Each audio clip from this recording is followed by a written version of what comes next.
BJP ಶಾಸಕ ST ಸೋಮಶೇಖರ್ಗೆ BJP high command ಬಿಸಿ ಮುಟ್ಟಿಸಿದ್ದ. ಯಾಕಂದ್ರೆ ಮೈತ್ರಿ ಅಭ್ಯರ್ಥಿ ವಿರುದ್ಧ ಆಕ್ಷೇಪವನ್ನ ವ್ಯಕ್ತಪಡಿಸಿದವರು ಶಾಸಕ ಎಸ್ಟಿ ಸೋಮಶೇಖರ್ ಅವರು. ಶಿಕ್ಷಕರ ಕ್ಷೇತ್ರದ ಉಪಚುನಾವಣೆಯ ಅಭ್ಯರ್ಥಿ ಎಪಿ ರಂಗನಾಥ್ ಅವರ ವಿರುದ್ಧವೇ ಪ್ರಚಾರವನ್ನ ಮಾಡಿದ್ದಾರೆ ಎಸ್ಟಿ ಸೋಮಶೇಖರ್.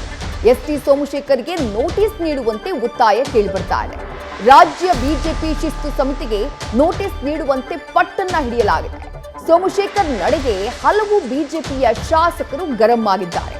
ಎಸ್ಟಿ ಸೋಮಶೇಖರ್ ಸದ್ಯ ಲೀಗಲಿ ಬಿಜೆಪಿಯ ಶಾಸಕರೇ ಆದರೂ ಕೂಡ ಅವರ ನಡೆ ಮಾತ್ರ ಹಾಗಿಲ್ಲ. ಮಾನಸಿಕವಾಗಿ ಬಿಜೆಪಿಯಿಂದ ಯಾವತ್ತೂ ದೂರ ಆದ ಹಾಗೆ ಕಾಣಿಸ್ತಾರೆ ಎಸ್ಟಿ ಸೋಮಶೇಖರ್. ಈಗ ಶಿಕ್ಷಕರ ಕ್ಷೇತ್ರದ ಉಪಚುನಾವಣೆ ಏನ್ ನಡೀತಾ ಇದೆ, ಆ ಉಪಚುನಾವಣೆಗೆ ಎಪಿ ರಂಗನಾಥ್ ಅವರನ್ನ ಮೈತ್ರಿ ಅಭ್ಯರ್ಥಿಯಾಗಿ ಅಖಾಡಕ್ಕಿಳಿಸಲಾಗಿದೆ. ಬಟ್ ಎಸ್ಟಿ ಸೋಮಶೇಖರ್ ಬಿಜೆಪಿಯ ಶಾಸಕರಾಗಿದ್ರೂ ಕೂಡ ಮೈತ್ರಿ ಅಭ್ಯರ್ಥಿಯ ಆಯ್ಕೆಗೆ ಆಕ್ಷೇಪವನ್ನ ವ್ಯಕ್ತಪಡಿಸಿದ್ರು. ಅದಾದ ನಂತರದಲ್ಲಿ ಈಗ ಮೈತ್ರಿ ಅಭ್ಯರ್ಥಿಯ ವಿರುದ್ಧವೇ ಪ್ರಚಾರದ ಅಖಾಡಕ್ಕೂ ಧುಮುಕಿದ್ದಾರೆ. ಹೀಗಾಗಿ ಅವ್ರ ಮೇಲೆ ಕ್ರಮ ಆಗಬೇಕು ಅನ್ನುವಂಥ ಒತ್ತಾಯ ಕೇಳಿ ಬರ್ತಾ ಇದೆ.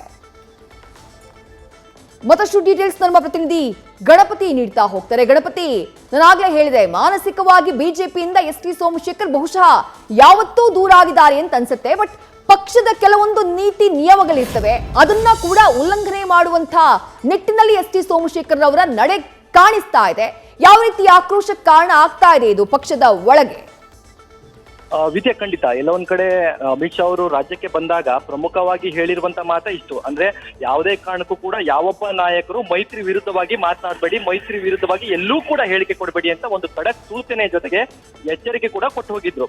ಆದ್ರೆ ಎಲ್ಲೋ ಒಂದ್ ಕಡೆ ಎಸ್ ಟಿ ಸೋಮಶೇಖರ್ ಅವರು ಏಕಾಏಕಿ ಮೈತ್ರಿ ಅಭ್ಯರ್ಥಿಯ ವಿರುದ್ಧವಾಗಿ ಇವತ್ತು ಕ್ಯಾಂಪೇನ್ ಮಾಡ್ತಾ ಇರುವಂತದ್ದು, ಜೊತೆಗೆ ಮಾಧ್ಯಮದ ಮುಂದೆ ಬಂದು ನಾನು ನಮ್ಮ ಮೈತ್ರಿ ಅಭ್ಯರ್ಥಿಯ ಪರವಾಗಿ ಯಾವತ್ತೂ ಕೂಡ ಕ್ಯಾಂಪೇನ್ ಮಾಡ್ಲಿಕ್ಕೆ ಹೋಗಲ್ಲ ಅನ್ನೋದು ಕೂಡ ಹೀಗಾಗಿ ಹೇಳಿಕೆ ಕೊಟ್ಟಿರುವಂತದ್ದು ರಾಜ್ಯ ಬಿಜೆಪಿ ನಾಯಕರಿಗೆ ಅಷ್ಟೇ ಅಲ್ಲದೇನೂ ಕೂಡ ರಾಷ್ಟ್ರೀಯ ನಾಯಕರಿಗೂ ಕೂಡ ಎಲ್ಲ ಒಂದ್ ಕಡೆ ಮುಜುಗರ ಉಂಟು ಮಾಡಿರುವಂತದ್ದು.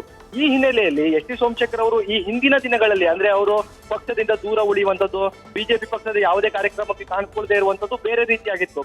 ಆದ್ರೆ ಇವತ್ತಿನ ಈ ನಡೆ ಸಾಕಷ್ಟು ಬಿಜೆಪಿ ನಾಯಕರಿಗೆ ಅಸಮಾಧಾನ ಉಂಟಾಗ್ತಿದೆ. ಜೊತೆಗೆ ಎಲ್ಲೊಂದ್ ಕಡೆ ರಾಜ್ಯಾಧ್ಯಕ್ಷರಿಗೆ ಮನವಿ ಕೂಡ ಮಾಡ್ತಿದ್ದಾರೆ. ಹಾಲಿ ಸಂಸದರು ಸೇರಿ ಅಂದ್ರೆ ಸದಾನಂದ ಗೌಡರ ಹಾದಿಯಾಗಿ ಅನೇಕ ಬಿಜೆಪಿ ಶಾಸಕರು ಕೂಡ ಈಗಾಗಲೇ ಎಸ್ ಟಿ ಸೋಮಶೇಖರ್ ವಿರುದ್ಧ ಒಂದಷ್ಟು ಕ್ರಮ ಆಗ್ಬೇಕು ಅನ್ನೋ ನಿಟ್ಟಿನಲ್ಲಿ ಈಗಾಗಲೇ ಹೇಳಿಕೆಯನ್ನ ಕೊಡ್ತಾ ಇರುವಂತದ್ದು. ಮುಂದಿನ ದಿನಗಳಲ್ಲಿ ಅಂದ್ರೆ ರಾಜ್ಯಾಧ್ಯಕ್ಷರು ಎಚ್ಚೆತ್ತುಕೊಂಡು ನೇರವಾಗಿ ಶಿಸ್ತು ಸಮಿತಿಗೂ ಕೂಡ ಸೂಚನೆ ಕೊಟ್ಟಿದ್ದೆ ಆದಲ್ಲಿ ನೇರವಾಗಿ ಎಸ್ ಟಿ ಸೋಮಶೇಖರ್ಗೆ ನೋಟಿಸ್ ಕೂಡ ಹೋಗುವಂತ ಸಾಧ್ಯತೆಗಳು ಇರುತ್ತೆ. ಈ ನಿಟ್ಟಿನಲ್ಲಿ ಪಕ್ಷದ ಚೌಕಟ್ಟಿನಲ್ಲಿ ಕೆಲಸ ಮಾಡಬೇಕು. ಪಕ್ಷದ ಚೌಕಟ್ಟಿನ ಅಲ್ಲದೆ ಇದ್ರೂ ಕೂಡ ಎಲ್ಲೊಂದ್ ಕಡೆ ಪಕ್ಷದ ವಿರುದ್ಧವಾಗಿ ಕೆಲಸ ಮಾಡಬಾರ್ದು ಅನ್ನೋದು ಒಂದಷ್ಟು ಸೂಚನೆಗಳನ್ನ ಕೊಡ್ಬೇಕಾಗತ್ತೆ. ಹೀಗಾಗಿ ಈ ಕಳೆದ 6 ತಿಂಗಳಲ್ಲಿ ಯಾವುದೇ ರೀತಿಯಾದಂತಹ ನೋಟಿಸ್ ಹೋಗ್ತಾ ಇದ್ರು ಕೂಡ ಈ ಕ್ಯಾಂಪೇನ್ ನಲ್ಲಿ ಅವರು ನಡೆದುಕೊಂಡಂತಹ ರೀತಿ ಜೊತೆಗೆ ಅವರ ಬೆಳವಣಿಗೆ ಗಮನಿಸಿದಾಗ ರಾಜ್ಯ ಬಿಜೆಪಿ ನಾಯಕರು ಪಕ್ಷದ ವಿರುದ್ಧವಾಗಿ ಚಟುವಟಿಕೆ ಮಾಡುತ್ತಿರುವ ಹಿನ್ನೆಲೆಯಲ್ಲಿ ನೋಟಿಸ್ ಕೊಡ್ಲಿಕ್ಕೆ ಈಗಾಗಲೇ ಒತ್ತಡವನ್ನ ಹೇರ್ತಾ ಇರುವಂತದ್ದು. ಕೇವಲ ಬಿಜೆಪಿ ನಾಯಕರು ಅಷ್ಟೇ ಅಲ್ಲ ವಿದ್ಯಾ, ಜೆಡಿಎಸ್ ನಾಯಕರು ಕೂಡ ಈಗಾಗಲೇ ಒಂದಷ್ಟು ಅಸಮಾಧಾನ ಕೂಡ ವ್ಯಕ್ತಪಡಿಸಿರುವ ಹಿನ್ನೆಲೆಯಲ್ಲಿ ಕ್ರಮ ಆಗುವಂತ ಸಾಧ್ಯತೆಗಳು ಹೆಚ್ಚಾಗಿರುವಂತದ್ದು. ವಿದ್ಯಾರ್ಥಿ, ಥ್ಯಾಂಕ್ ಯು ಗಣಪತಿ ತಮ್ಮೆಲ್ಲ ಡೀಟೇಲ್ಸ್ಗೆ.